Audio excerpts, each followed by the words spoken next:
sais, ça me fait penser à une histoire assez rigolote là-dessus. Tu sais, c'est comme la femme qui va passer un temps fou avant de sortir avec son mari parce qu'ils vont, ils vont aller au restaurant ou peu importe. Elle va passer des heures durant dans sa salle de bain et elle se préparer, à se pouponner, à se faire belle, pour essayer d'être la plus belle auprès de son mari. Et lorsque son mari va lui faire un compliment, « Oh ma chérie, tu es ravissante », il y a deux choix. Soit elle se nourrit du compliment de son mari, qui la reconnaît dans sa magnificence, dans sa façon de se préparer, parce qu'il reconnaît qu'elle a pris du temps propre, du temps personnel, qui n'existera plus jamais, pour s'apprêter au mieux.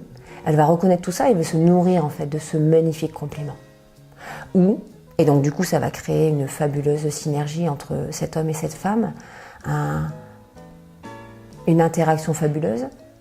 Ou alors elle va dire « Oh, c'est vieux, ça c'est ancien, puis tu parles, je me suis vite préparée. » Et en fait, ce monsieur qui fait un super compliment à sa femme ne va pas être reconnu dans le cadeau qu'il vient de lui faire. Elle va donc rejeter ce cadeau. Et elle va nier le fait qu'il observe à un moment donné qu'elle a pris du temps pour se préparer. Il ne faut pas avoir de fausse modestie, non, c'est ça? C'est ça. Alors la parole est impeccable avant tout pour soi, parce que la parole c'est le verbe, donc c'est aussi ses pensées personnelles. C'est comment on reçoit la parole de l'autre, mais aussi comment on parle. Et ne pas accepter un compliment, ne pas pouvoir en donner un. Effectivement, dans ce cas de figure, ça peut faire penser au premier accord Toltec, je suis d'accord avec toi. La parole doit être impeccable, surtout pour soi. C'est pour être impeccable, il faut aller se nettoyer à l'intérieur déjà. Il faut être en congruence. On ne peut pas avoir des mots d'amour et être à l'intérieur rouge colère. C'est pas possible.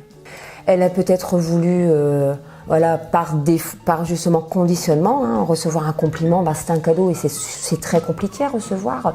Et bien souvent on minimise, sauf quand c'est effectivement matériel. Le matériel, c'est concret, on est content, on dit merci, ou « oh, il fallait pas » comme les fleurs. Recevoir un compliment sur soi, on a tellement, pour à l'intérieur de soi, parce qu'au-delà de la beauté de cette femme, c'est l'intériorité que son mari son compagnon met en évidence. Alors oui, la fausse modestie, c'est nuisible en fait, puisque l'âme en elle-même, son moi profond, son intériorité aurait aimé recevoir en fait ce cadeau et aurait aimé recevoir ce compliment. Et nos schémas mentaux nous disent « Ah oui, mais ça ne se fait pas. » Voilà, on est ritualisé, on doit faire de la fausse modestie parce que il faut minimiser les choses qui peuvent être juste fabuleuses.